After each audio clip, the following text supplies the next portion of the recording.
simplement parce que c'est en cela que je dis qu'il faut faire très attention d'affirmer qu'au sein de l'opposition, il y avait une majorité qui s'est dégagée autour de la table. Non. D'accord. Il y a un mandat avec lequel nous sommes venus et les gens n'ont pas simplement obéi à une valeur simple de respect mutuel en acceptant de retourner devant la plénière parce qu'ils n'étaient pas sûrs probablement d'obtenir le changement à ce niveau. Pourquoi il fallait chose actée et quel que soit le mécontentement que cela pouvait créer. Ce qui fait que aujourd'hui, nous parlons de l'opposition républicaine, mais il y a beaucoup de partis politiques à travers leurs discours qui montrent clairement que l'opposition républicaine, c'est le passé. D'accord. Alors, Barros voulait certainement faire un point par rapport à ça. Jacques, rapidement. Non, Chérif, permettez à Barros. Attendez, permettez à Barros de faire un point. De la composition de l'opposition républicaine qui a formé cette délégation. J'ai interpellé qui était compris. Je demandais à Barros, désolé, à docteur, est-ce qu'il pouvait nous décliner la physionomie des représentants de l'opposition républicaine au sein de ce dialogue? Quels étaient les partis présents et parmi ces partis, quel est le parti majoritaire et selon effectivement les résultats des législatives passées et pour qu'on puisse savoir qui était là. Chérif, il a déjà répondu à la question. Ça aussi. Chérif, il a déjà répondu à la question. Il a déjà répondu, c'était en début de mission, il a cité tous les partis qui étaient donc présents. Voilà, on va prendre rapidement celui de Barros. Rapidement, on n'a plus assez de temps. Allez-y, Barros. Merci Jacques. Je ne vais pas tarder. En fait, je voulais... Et puisque si les élections avaient lieu au niveau des quartiers, la caution, par exemple, ne serait pas la même pour la commune et pour le quartier. Parce que nous avons des communes qui ont plus de 30. Eh bien, voici la réponse qui a été fabriquée pour la circonstance. On a dit au monsieur, bon, les propositions qui étaient faites, c'est que la caution serait autour de 2,5 millions pour les élections dans les quartiers. Et pour les communes urbaines, c'est 10 millions. À supposer que vous voulez présenter, n'est-ce pas, dans 2 ou 3 ou 4 quartiers. Dès que vous atteignez le nombre de 4 quartiers, le monsieur a dit non, arrêtez là-bas. Je ne suis pas une organisation qui veut avoir le contrôle de plusieurs quartiers. Je suis un citoyen qui veut présenter ma candidature pour être chef d'un quartier spécifique. À quel moment je peux? Personne n'a pu donner la réponse à la question. Et c'est la question que Barros pose. Et qu'on est en train de faire semblant d'ignorer qu'elle existe. Et cette question montre clairement qu'il y a quelque chose qui est perdu. Il y a beaucoup de citoyens qui s'apprêtaient à présenter leur candidature dans leur quartier où ils vivent. Ils ne veulent pas savoir ce qui se passe dans les quartiers voisins, parce qu'ils ne sont pas une organisation qui veut conquérir 2, 3, 4, 5 quartiers, mais ils veulent être chefs de leur quartier, selon le schéma Tounkara. À quel niveau ce citoyen-là peut? Est-il obligé de se coller à une organisation qui a l'ambition d'avoir un contrôle de plusieurs chefs de quartier pour pouvoir faire la campagne dans son quartier? Encore que, même si cette entité à laquelle il se collerait arrivait à obtenir la majorité, ce n'est pas exclu qu'il soit ignoré dans le choix. Parce que dès lors que cette loi passe, dès lors que cet aménagement passe, eh bien, il reviendra légalement et logiquement le droit au parti ou à la liste qui a obtenu la majorité de désigner le chef de quartier. C'est ce qui est clairement dit. Est-ce qu'on ne voit pas là un os qu'on a enlevé à la démocratie dans notre pays? C'est une question extrêmement importante. Quand est-ce, moi, en tant qu'individu qui veut être chef de mon quartier, quand est-ce que je peux présenter ma candidature et être élu? Voilà, merci beaucoup. Les codes concernés et ensuite faire évoluer notre code électoral pour qu'il soit conforme à la règle de droit appliquée. Ensuite, on applique cela. Je ne vois pas à quel moment on peut nous dire qu'il y a violation de la loi. La violation de la loi, les dysfonctionnements des institutions, c'est ceux qui ont entraîné le dialogue politique. Il y a dialogue politique lorsque la loi n'a pas été observée, lorsque les institutions n'ont pas bien fonctionné. C'est cela, Jacques, sur cette question-là. Non, mais par rapport à ça, vous comprenez aussi, donc, puisque vous parlez donc de la démocratie et de l'essence même de la démocratie, donc vous comprenez un peu donc le positionnement donc du Dr Faya Milmono et par ricochet donc le bloc libéral. Vous comprenez parfaitement cette position alors? Je comprends parfaitement que Dr Faya et le bloc libéral veuillent défendre leur chapelle. C'est leur chapelle qu'ils défendent. Au nom des principes, au nom de leur démocratie, au nom de la diversité des opinions, c'est tout à fait dans l'ère démocratique qu'ils défendent leurs opinions, leur point de vue. Où est le problème? Alors, donc, moi, ça ne me gêne pas du tout. Donc, demain, si ne viennent pas nous dire que ce que nous faisons est contraire à la loi. Non. Bon, demain, si le docteur... Demain, si le professeur Alpha Condé... Sur ces questions-là... demain, si le professeur Alpha Condé décide donc de changer donc la Constitution pour se présenter à un troisième mandat, voilà, est-ce que vous allez vous opposer à cela? D'abord, si Alpha Condé sollicite le Parlement et que les 2/3 du Parlement acceptent la proposition d'Alpha Condé, on peut être contre ça, mais ce serait démocratique. On peut être contre ça. Maintenant, est-ce que cette possibilité est offerte à Alpha Condé? Je ne la vois ni pas. D'abord, ceux qui disent ça n'ont qu'à lire la loi. Il n'y a aucune possibilité pour Alpha Condé de changer la Constitution pour appliquer ce changement à lui-même. S'il y a évolution du nombre de mandats qui évolue dans la Constitution actuelle, cela ne peut pas s'appliquer au président Alpha là. Que les gens lisent bien le double verrouillage qu'il y a dans la Constitution actuelle. Ça, ce n'est pas possible. C'est pour ça qu'on dit cette question que les gens brandissent, oui, si Alpha vient, lisez bien la Constitution, il y a un double verrouillage à ce niveau. Et les gens qui ont rédigé ça, le CNT, c'est bien inspiré de ce que Lansana Conté avait fait en contournant le Parlement et en passant par le référendum pour modifier la durée du nombre de mandats, le nombre de mandats du chef de l'État. Donc il y a un double verrouillage dans la Constitution qui empêche Alpha de pouvoir faire ça, sauf à faire un putsch constitutionnel. Sauf à faire un putsch. Il n'y a pas de possibilité pour lui. Par contre, quelle que soit la question qui est soumise aux parlementaires, si elle arrive dans les règles et qu'elle est débattue dans les règles et qu'elle aboutit à une décision, elle serait démocratique. Mais est-ce qu'elle peut être à l'unanimité? Non. Est-ce qu'elle peut être consensuelle? Non. Mais elle peut être parfaitement démocratique et être parfaitement contestée. Voilà, merci beaucoup, honorable. Restez certainement en ligne. Je vois si le docteur Faya. Docteur, est-ce que vous êtes là? Est-ce que vous nous entendez? On légifère. C'est ce que les dictateurs font partout dans le monde. Non, Jacques. Non. C'est ce que nous sommes en train de vivre.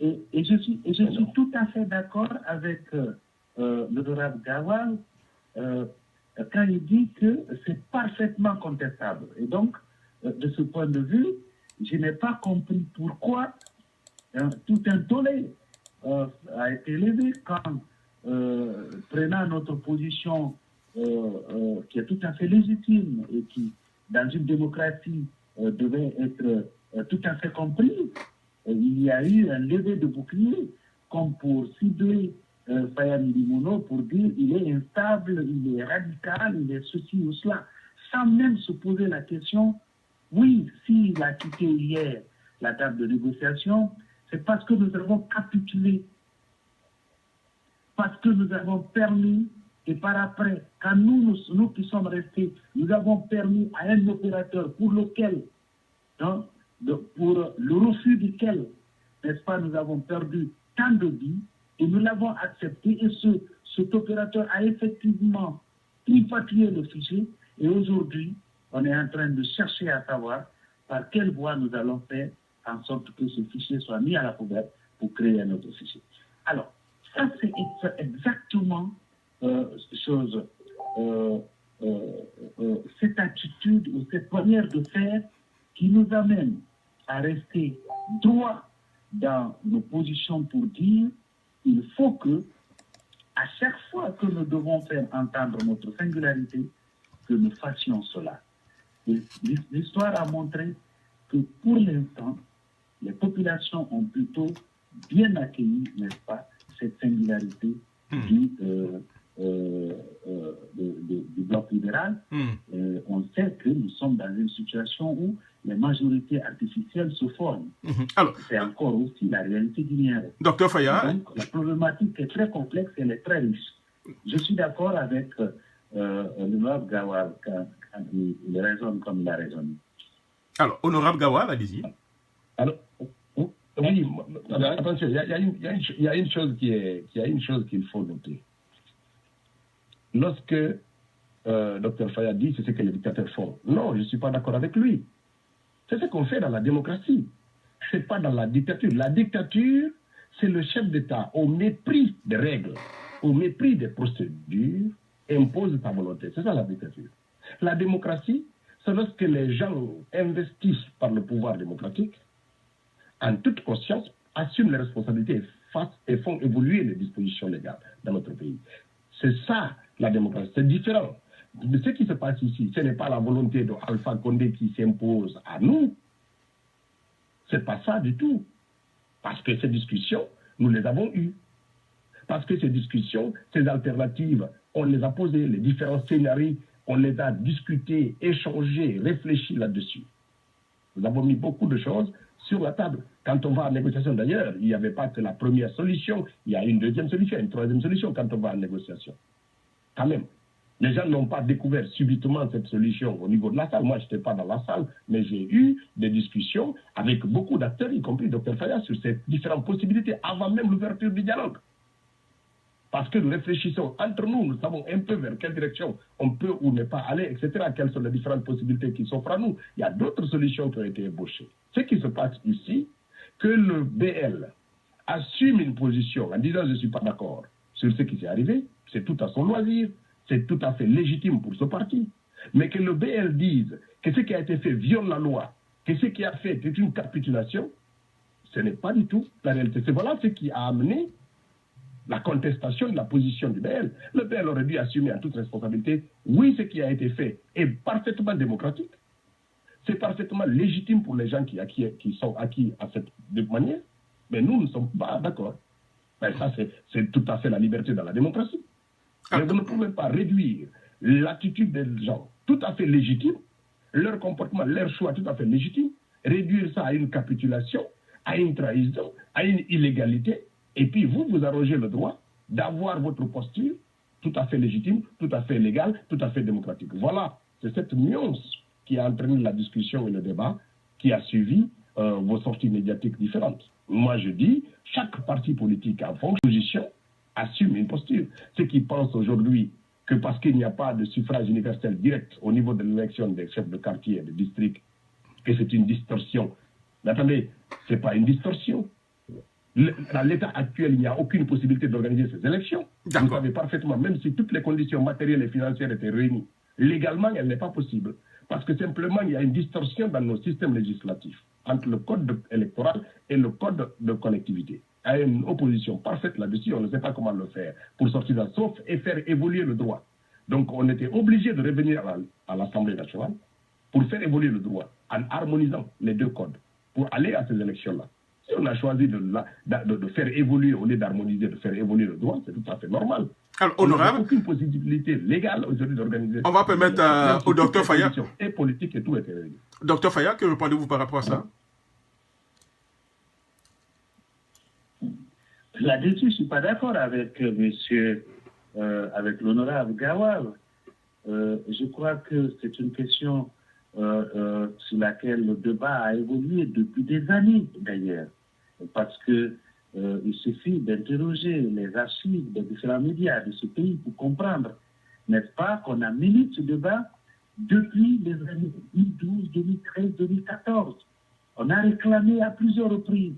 Et ces dysfonctionnements, ces contradictions qu'on a trouvées, qui sont beaucoup plus du ressort, n'est-ce pas, de l'inattention, et l'inattention d'ailleurs qui s'est montrée à plusieurs niveaux, parce que lorsqu'une loi est adoptée par l'Assemblée nationale, envoyée au président de la République, il y a bien sa constitutionnalité qui doit être vérifiée par la Cour constitutionnelle, dont le rôle était joué durant la période transitoire par la Cour suprême, qui a déclaré parfaitement, n'est-ce pas, conforme à la Constitution et donc qui suivait la légalité de cette loi.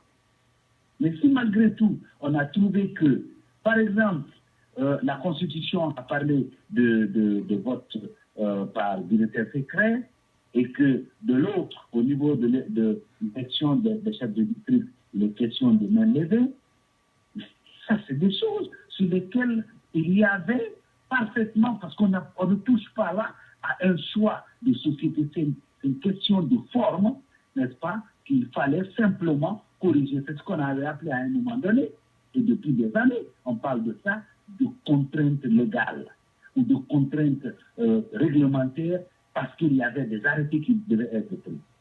Alors que nous avons défendu cela, jusqu'au tour de cette table, j'ai vu un peu la misère du porte-parole de l'opposition, qui a tellement martelé cette position qu'il a cherché les mots.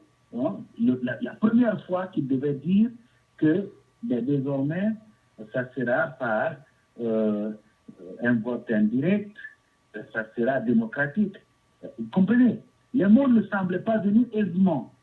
Pour vous dire tout le malaise qui a été ressenti, n'est-ce pas, devant cet aménagement. Je dis encore une fois, c'est un aménagement dangereux. Même si on peut se féliciter que c'est la majorité qui l'a choisi, la majorité l'assumera. Nous allons respecter lorsque la loi sera votée, mais en attendant, nous allons poursuivre notre combat d'interpeller les députés de ne pas retirer aux populations guinéennes la possibilité de choisir directement leur chef de quartier et leur chef de district. Et nous ne sommes pas prêts à baisser les bras par rapport à cela. La société civile est en train de s'organiser aux côtés du bloc libéral, du PDM, etc. Donc il y a plusieurs partis qui sont en train de défendre cette position que, bien entendu, on ne peut pas évoquer parce que ça donnerait l'impression d'une certaine légitimité de la position au sein de l'opposition républicaine. Honorable Ousmane Gawal. Oui, moi je dis, non mais attendez Jacques, quand Dr Faye dit que c'est une position dangereuse pour la démocratie, mais à quoi sert un chef de quartier? À quoi il sert un chef de quartier, un président de district? Dans la loi actuelle, à quoi ça sert? À strictement rien. Ils n'ont aucun statut, ils n'ont aucun budget, ils n'ont aucune mission légitimement définie dans les lois de la République. Ils ne fonctionnent que par délégation du pouvoir de maire. Jusqu'à aujourd'hui. Pour les donner un statut, pour les donner une mission, il faut faire évoluer notre législation. Donc leur mode d'élection, moi en toute simplicité, leur mode d'élection, qu'ils passent, que ce soit un direct ou indirect, mais en quoi c'est dangereux pour la démocratie? C'est-à-dire c'est cette manière de dramatiser, de faire croire que tout est négatif, que c'est ça qui est dramatique dans la démonstration du BL. En quoi l'élection du chef de quartier, par voie indirecte, est dangereuse, qu'on retire le suffrage aux populations? Mais pas du tout. Mais pas du tout. Soit le BL n'a pas compris ce qui a été mais tout à l'heure, on ne retire absolument... Attendez. Soit le BL n'a pas compris ce qui a été aménagé.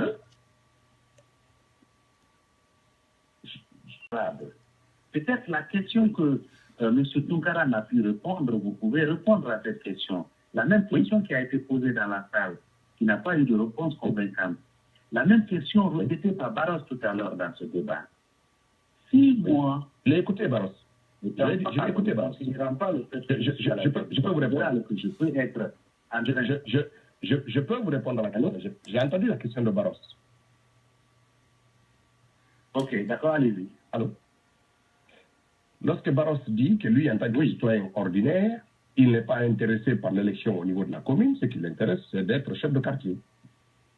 Aujourd'hui, la loi au suffrage universel direct lui donne la possibilité d'être candidat dans le quartier qu'il le souhaite, pas être candidat dans la commune. C'est ce qu'il dit. Oui. Allô? Oui, allô, vous êtes en ligne. Oui, allez-y. Allô? Oui, allez-y. C'était ça la question. Oui. Alors, pour le cas de Barros fait ça parce que pour être candidat dans un quartier, il faut une liste. C'est un conseil de quartier. Ben, il fait sa liste. Il dépose sa caution au niveau de la commune. Il fait campagne dans son quartier. Il surveille les élections dans son quartier. Et puis, il est élu dans son quartier. Cela ne change strictement rien du fait qu'il dépose sa candidature au niveau de la commune Mais il se concentre dans un quartier où il dépose au niveau du quartier et il se concentre dans son quartier. Il a la possibilité de le faire parfaitement. C'est le lieu où il va déposer le scrutin, le quartier, la candidature qui va changer pour lui. Mais le lieu où il fait la campagne, nous aujourd'hui, on est la caution, je vais vous dire, je suis. Mais oui, mais la caution, mais qu'est-ce qui vous dit que l'élection au niveau du quartier, il n'y avait pas de caution? La caution n'était pas fixée. Mais s'il y avait mais ce n'est pas la même chose que la caution pour les communes. Mais elle n'est pas, non, elle n'est pas fixée. Il n'y a pas de... Déjà, à nous impliquer dès maintenant, à court terme, en plus de nos campagnes d'implantation, nous allons devoir mener des actions pour nous opposer et pour résister à ce complot qui vient d'être perpétré contre le peuple de Guinée et les citoyens de notre pays. Alors, vous parlez donc de complot et de trahison. Hein. Rentrez un peu dans les détails. À quoi vous faites réellement allusion? Je fais allusion à l'accord que le groupe piloté par l'UFDG, le groupe de partis piloté par l'UFDG et celui piloté par le RPG a signé, l'accord que les deux groupes ont signé le jeudi 6 octobre 2016, je crois c'est bien le jeudi, oui, c'est le jeudi 6 octobre passé, l'accord qu'ils ont essayé de passer selon lequel ils vont modifier le code électoral pour que désormais les conseils et les conseillers et les responsables de quartier et de district ne soient plus élus directement par les citoyens, par les populations guinéennes, mais plutôt désignés par les partis, c'est-à-dire nommés directement. Ça, c'est un accord d'abord qui a été négocié sans qu'on ne tienne compte des dispositions de la Constitution ni du Code électoral. Ils se sont assis, ils ont cru qu'ils n'ont pas du tout l'obligation de respecter les lois du pays. Et ils se sont retrouvés, ils ont discuté, ils ont négocié, ils ont pris des décisions.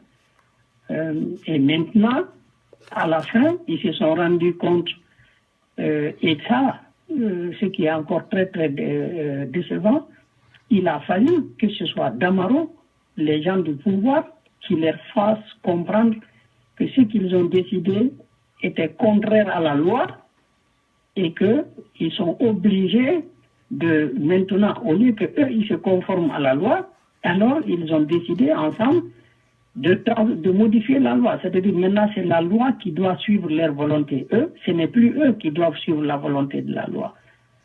Vous voyez, franchement, ce qui vient de se passer, ça dépasse l'entendement. Ce genre de choses ne s'est produit dans aucun pays au monde avant. C'est en Guinée qu'on a assisté à une telle chose, pour la première fois dans l'histoire de l'humanité. Oui, mais M. Sadio, vous parlez un peu donc de violation donc, de la loi et aussi donc de trahison. Bon, au niveau donc du UFDG, puis donc du parti au pouvoir, il dit bon d'accord, nous allons solliciter donc l'Assemblée nationale afin donc de corriger un peu le code électoral. Ce n'est pas corriger donc la Constitution. Ce faisant, s'il y a l'Assemblée nationale décide donc d'amender certains points donc du code électoral, ce qui veut dire qu'il n'y a pas une violation donc de la loi. Alors que répondez-vous par rapport à ça? Voilà. Et vous comprenez, c'est que ces gens-là, ils sont tellement irresponsables et ils ne méritent absolument aucune confiance désormais de la part de la population guinéenne. Ils ne seront même plus respectés du monde diplomatique parce que ce que ces gens-là font, c'est comme si vous venez, M. Jacques Roger, vous garez votre véhicule quelque part, là où il y a clairement une plaque, c'est indiqué qu'il y a interdiction de garer là. Vous venez, vous garez, vous avez fini de garer, par exemple, vous êtes le gouverneur de la ville, vous venez vous garer là où il y a interdiction de garer, et comme on attire votre attention que bon, il y a interdiction de garer ici, vous dites ok, c'est simple, vous arrachez la plaque, vous l'amenez ailleurs. Ou bien vous modifiez carrément la plaque qui était garée là, qui était plantée là. Vous êtes d'abord dans l'infraction. Ensuite, vous reparez l'infraction, c'est-à-dire c'est à la loi de vous suivre. Ce n'est plus vous qui respectez la loi. Vous ne suivez pas la loi, mais c'est la loi qui vous suit. Vous avez vu ça où? Vous comprenez?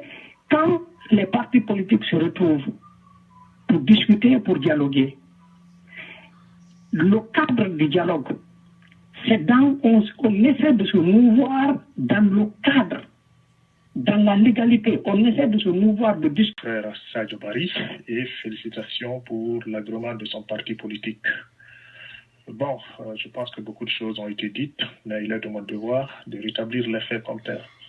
Et dans cet échange avec mon ami Sadio, je souhaite vraiment, chaque fois qu'on parle, qu'on fasse référence à une disposition de la loi pour corroborer ce qu'on dit. Je vais commencer à poser une simple question à M. Sadio Barry. M. Sadio Barry, quelle loi, quelle disposition actuelle détermine le statut administratif des quartiers?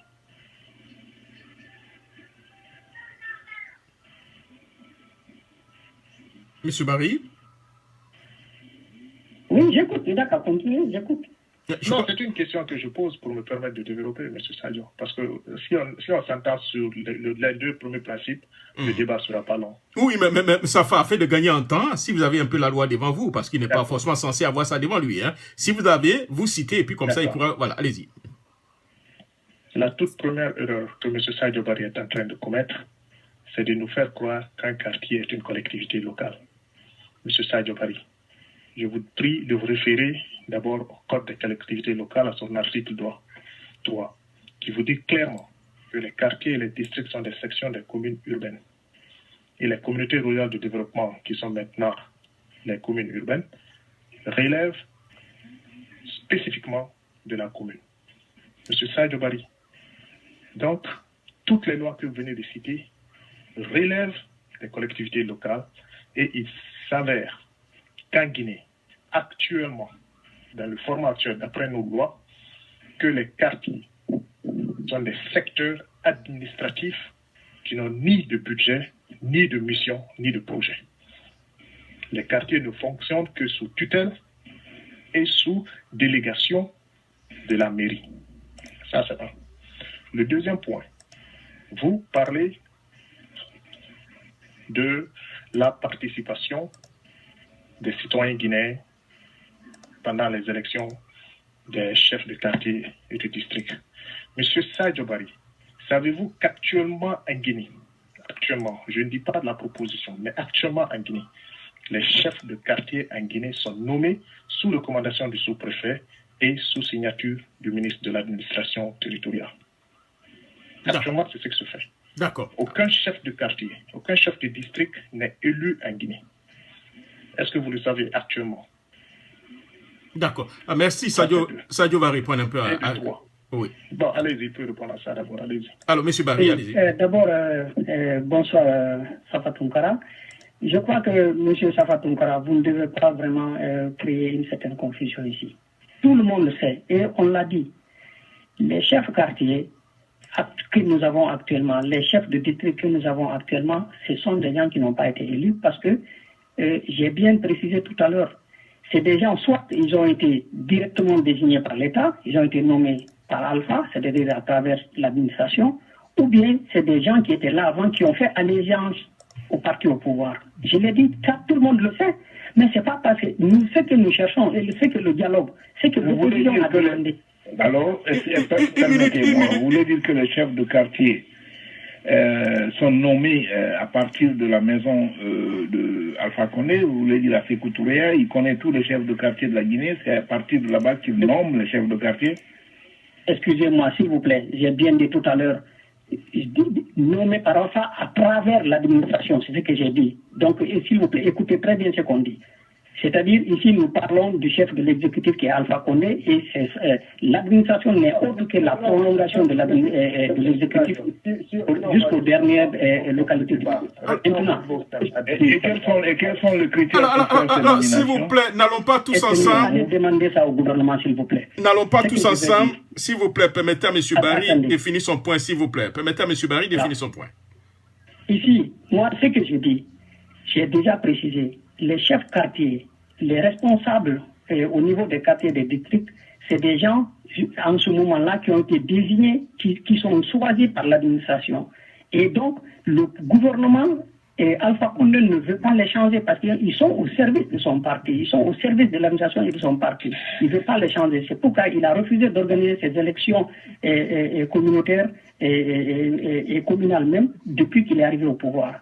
Maintenant, la demande de l'opposition a été quoi? C'est-à-dire qu'on a exigé que Alpha Condé, que l'État maintenant essaie d'appliquer les accords de 2015 dans lesquels l'État s'était engagé d'organiser les élections communales et communautaires dès le premier trimestre de l'année 2016. C'est ce qui était prévu, c'est que les accords l'ont signé déjà avant. Donc, le problème ici, c'est quoi? Où nous contestons, ce n'est pas, les gens sont nommés, on est d'accord qu'on n'est pas pour ça. Mais ça ne veut pas dire que la formule que leur propre parti a choisie maintenant, on nous ramène à la nomination désormais, à la légalisation de la nomination de ces chefs quartiers. C'est ce que nous contestons. Et le protocole de l'accord qui a été accepté ce jour-là, le 6, on dit, sur l'organisation des élections communales, les partis de dialogue ont pris acte de la complexité et des difficultés liées à l'organisation des élections locales dans les 3163 quartiers et districts du pays. Au regard de cette complexité, les partis au dialogue recommandent que le conseil de quartier district soit composé au prorata des résultats obtenus dans les quartiers districts par les listes de candidatures à l'élection communale. Eh bien, M. Jacques Roger, nous parlons... Non, laissez-moi... Une minute, Safa. Permettez d'abord qu'il finisse un peu. Les candidatures au communal, c'est-à-dire, ça veut dire quoi? Pour être... Ce sont les listes qu'on a présentées au communal. Donc, l'élection ici, c'est les communales. Ceux-là qui voulaient, il y a déjà des listes indépendantes qui voulaient se présenter uniquement pour les élections de chefs quartier et de district. Ils en ont les moyens, ils en ont la dimension. Et ils ne peuvent plus être pris en compte ici parce qu'ils ne peuvent pas être candidats pour les communales. Maintenant, tu es obligé d'être candidat au communal. Tu dois avoir une liste de candidatures au communal pour être pris en compte ici. S'il vous plaît.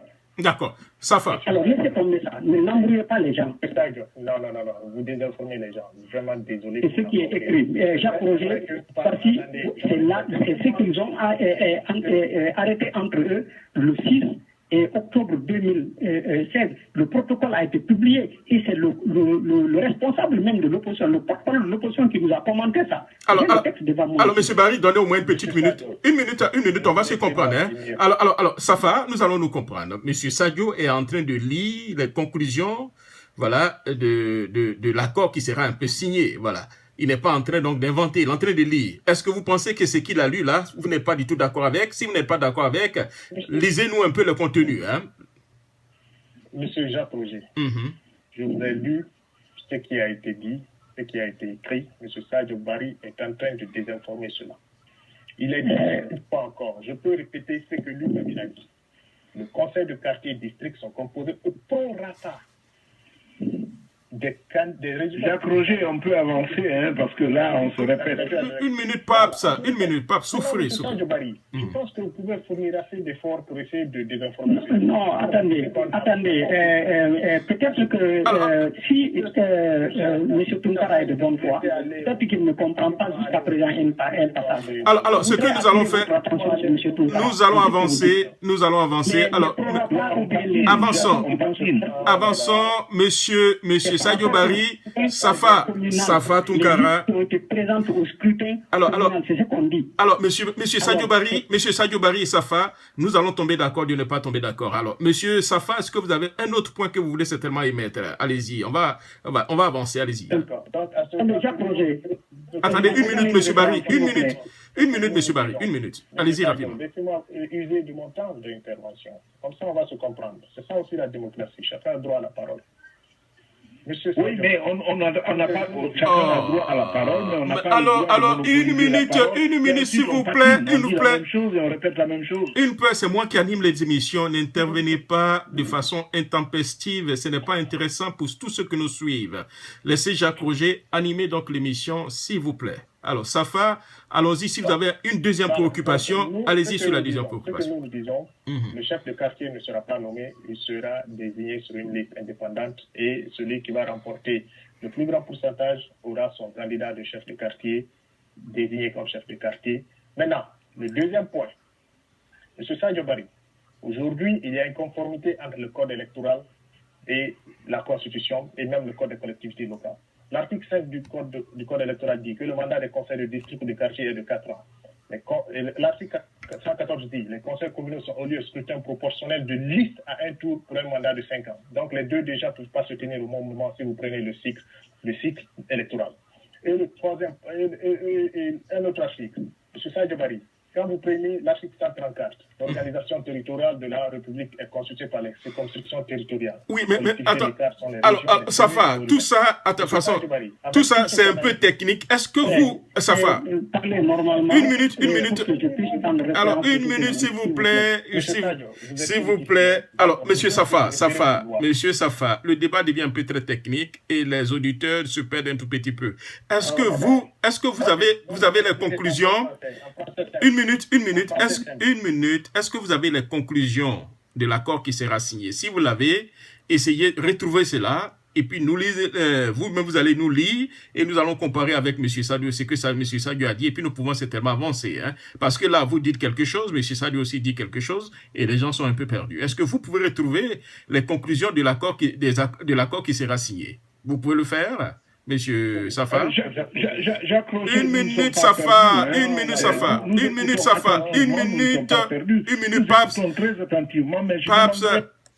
Paps, une minute, je vais revenir à vous tout à l'heure, Paps, souffrez un tout petit peu, hein, voilà, alors, allez, Sadio, Safa, allez-y. Monsieur Jacques Roger, voici l'accord devant moi, mais comme ça n'a pas été publié, je ne peux pas me permettre. Les listes vont désigner maintenant les chefs quartiers qui vont être maintenant nommés. C'est-à-dire les listes désignent les chefs quartiers en fonction des résultats que les listes qui ont participé aux élections communales ont obtenus dans les différents quartiers. Ils désignent maintenant des personnes qui doivent être choisies là-bas comme chefs quartier. Quand on me dit quelqu'un qui est intellectuel, s'arrête et nous dit que ces gens, ça veut dire que ces chefs quartiers sont élus, indirectement élus, ce n'est pas correct. C'est moralement indécent, politiquement malhonnête. L'élection des chefs quartiers, ça veut dire quoi? Il y a des personnes qui se présentent, qui font leur campagne auprès des populations, les populations votent, choisissent entre ceux qui se sont présentés comme candidats pour être à la tête d'un tel quartier. Ce n'est pas ce qui va se passer. Ceux qui seront élus ici, c'est ceux qui se présentent